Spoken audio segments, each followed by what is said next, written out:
photographs are close-ups of Masonic books with critical text underlined. Whenever a new book is introduced, I will show the cover and or the title page and identify the author. From that point on, I will just show the pages of interest. The quotes are shown in context. I will attempt to let the Masonic authors inform us about the secret doctrine in their own words, and from time to time, I'll ask questions which will be answered by the writings of these highly respected Masons. I will summarize what they have said and try to draw conclusions from it. Before we start discussing the secret doctrine, I want to explain some things about the structure of Freemasonry. This photograph is from the October 8, 1956 issue of Life magazine. That particular issue had a multiple-page, full-color spread showcasing Freemasonry. The Lodge cooperated fully with the magazine. The article was a tremendous public relations piece for them. Each step in this structure represents a degree of Freemasonry. The first three steps at the base represent the Blue Lodge. The Blue Lodge consists of the degrees of Entered Apprentice, Fellowcraft, and Master Mason. Every Mason is a member of a Blue Lodge. Once a man has attained the Master Mason degree, which might take about 90 days, he is eligible to join either the York Rite or the Scottish Rite, or both. The steps on the right side represent the 10 named degrees of the York Rite. The first step is the Mark Master degree. The top degree is the Knights Templar degree. The steps on the left side represent the numbered degrees of the Scottish Rite. The degrees are numbered from 4 to 33. The 33rd degree is an honorary degree, which is conferred only to those who have given much to the Scottish Rite. Additionally, some men are named to the 33rd degree because it would be of benefit to the Lodge to be identified with them. A few examples are Roy Rogers, Gene Autry, Gerald Ford, and Ernest Borgnine. The 32nd degree is the highest degree for which a man can make application. If anyone applies for the 33rd, they are automatically disqualified. After a man has the 32nd degree in the Scottish Rite, or the Knights Templar degree of the York Rite, he is eligible to join the Shrine. The full name of the Shrine is the Ancient Arabic Order Nobles of the Mystic Shrine, and they're represented right here. They are the group which puts on the Shrine Circus and has the burn centers. There are many other Masonic bodies, such as D-Malay, that's an organization for young men, Rainbow Girls, an organization for young girls, Job's Daughters, an organization for older girls, and then the Eastern Star for the wives and daughters of Masons. There are well over 100 different appendant Masonic bodies. We will deal with only the most common ones. Who is the highest authority in Freemasonry? That is the first question we must ask if we are to discover the truth about Freemasonry. In order to ensure accuracy, we must make sure that we consider the materials written by men who are recognized as authorities.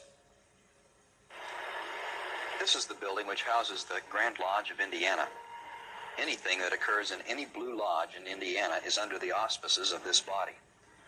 According to the Indiana Monitor, there are 49 Grand Lodges, one for each of the 48 continental states and one for the District of Columbia.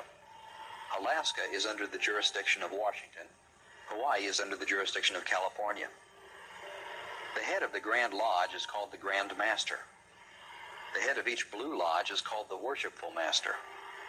The Worshipful Master has absolute control of what goes on in his lodge. If he is thought to be guilty of Masonic misconduct, a member may appeal to the Grand Lodge. However, a lodge may not try its own master. The Grand Lodge is the highest authority.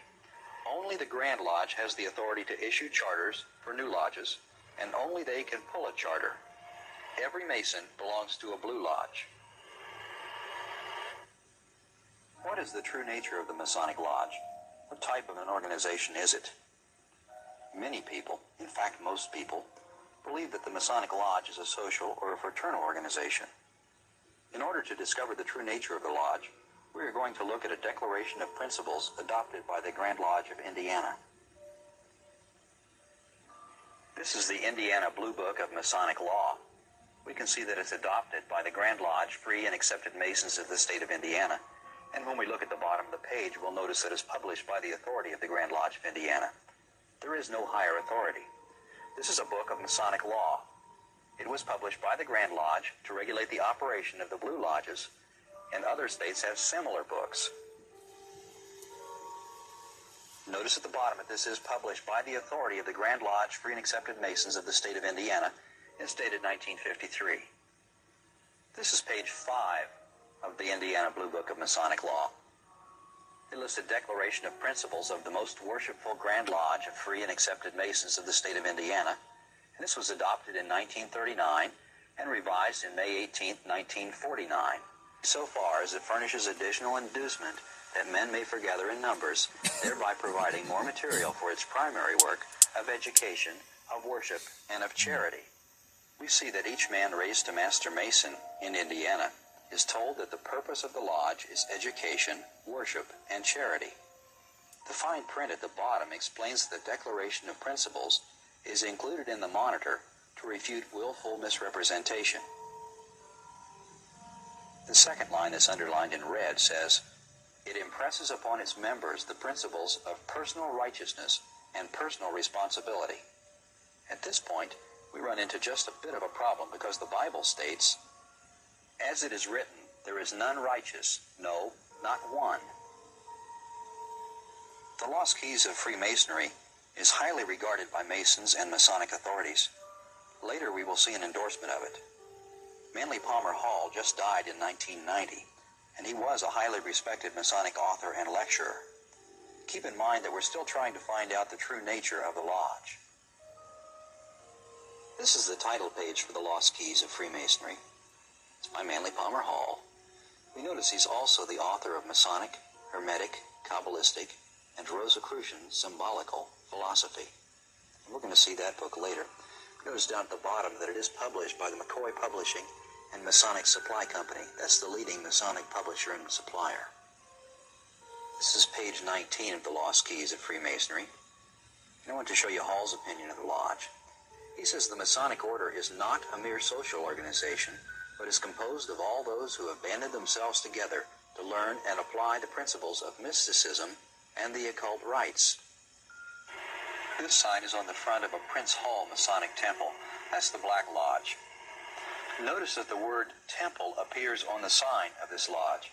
The sign doesn't say Masonic Clubhouse or Masonic Social Hall, but rather Masonic Temple. This is the entrance to the Grand Lodge of Indiana. Notice above the door the sign Masonic Temple. Even the Grand Lodge entrance acknowledges that the building is a temple. Well, we must conclude that the Masonic Lodge is not a social organization. We are forced to accept this because Masonic authorities have made it clear from their writings. What is the purpose of the Masonic Lodge? This is the Great Teachings of Masonry by Henry L. Haywood. Haywood is a noted Masonic historian from the Lodge of Iowa. He gives us a rather descriptive purpose statement. Haywood is a widely respected Masonic author. He is quoted in the footnotes of the Indiana Monitor and Freemason's Guide, in fact.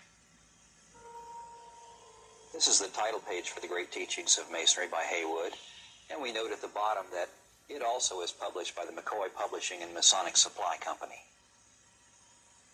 This is chapter 33. It's in the chapter on the meaning of initiation and secrecy. And we're going to see what Haywood says about the purpose of the lodge.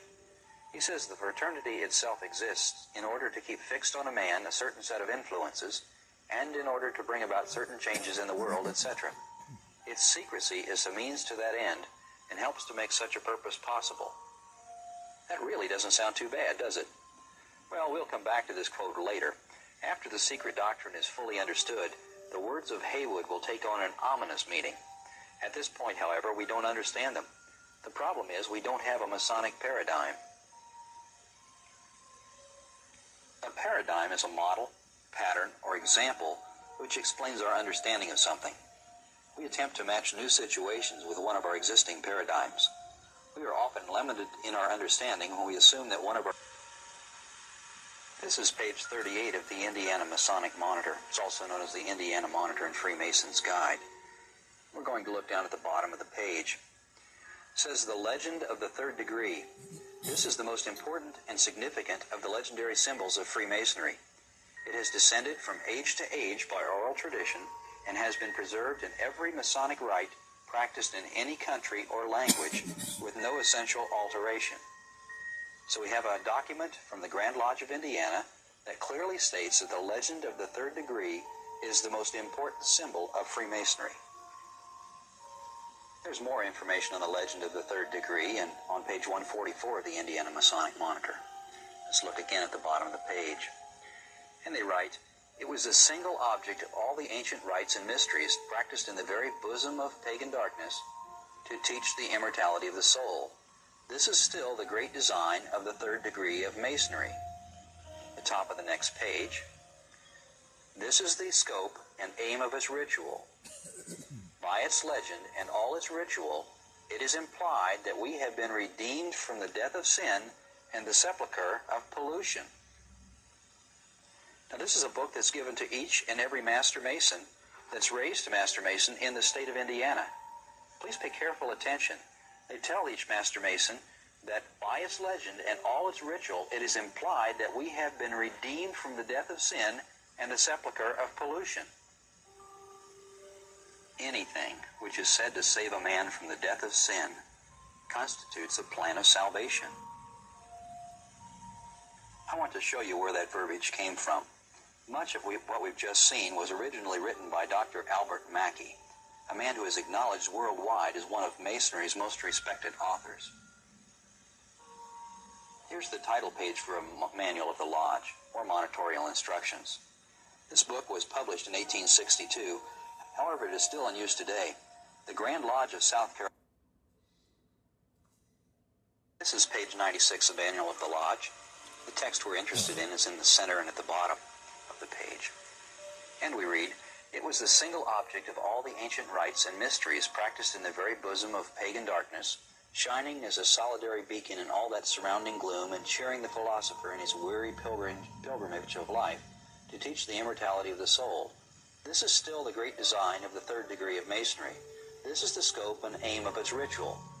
By its legend and all its ritual, it is implied that we have been redeemed from the death of sin and the sepulchre of pollution." Now down a little further on the page at the bottom, Mackey writes, "The important design of the degree is to symbolize the great doctrines of the resurrection of the body and the immortality of the soul. The Master Mason represents a man saved from the grave of iniquity and raised to the faith of salvation." Clearly what we're talking about here is a plan of salvation. Can the nature of Freemasonry be accurately understood without an understanding of the secret doctrine? Let's see what the Masonic authors say.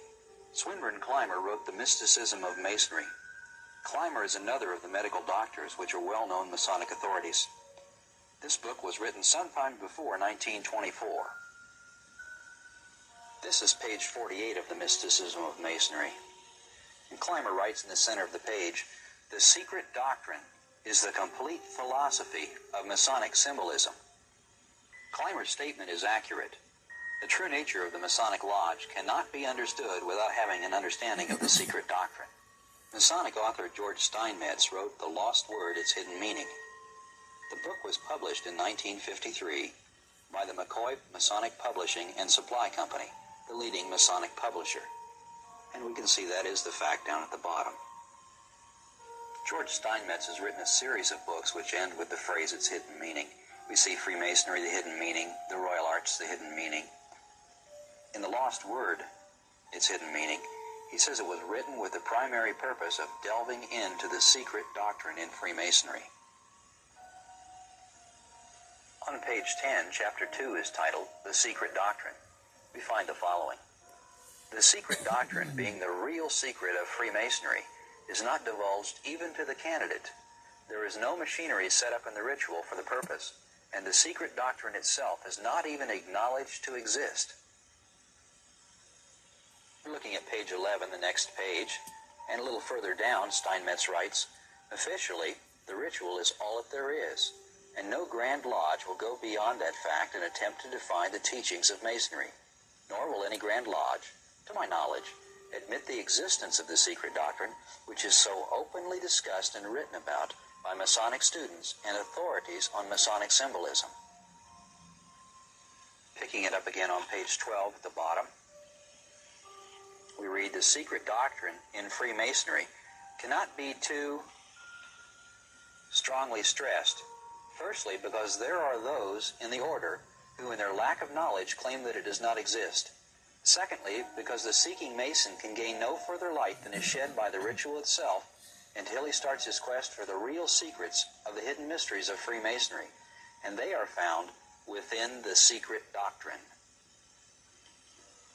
What does the Grand Lodge of Indiana do to encourage the new Master Mason to discover the secret doctrine? Remember that each man that's raised a Master Mason in the state of Indiana is given a copy of the Indiana Monitor and Freemason's Guide, which is also known as the Indiana Masonic Monitor. On page 124, we find the following text. In the ceremonies of making a Mason, we do not attempt to do more than to indicate the pathway to Masonic knowledge. The brother must pursue the journey or complete the structure for himself by reading and reflection. Clearly, the Grand Lodge of Indiana tells new Masons that they are not being given all of the facts about Freemasonry, but must read and reflect to obtain a true understanding. Which books would a Mason read to learn about Freemasonry? Obviously, those written by Masonic authors. Do all Grand Lodges point the way to the secret doctrine in the same manner? Well, we're going to see that there are variations, slight variations from state to state, but in all cases they point the new Mason to Masonic books to learn more about Freemasonry. Here are several Masonic monitors. We don't have time to go through all of these, but this is the one for the Lodge of West Virginia. This is the Masonic Manual and Code. That's the Peach State, Georgia.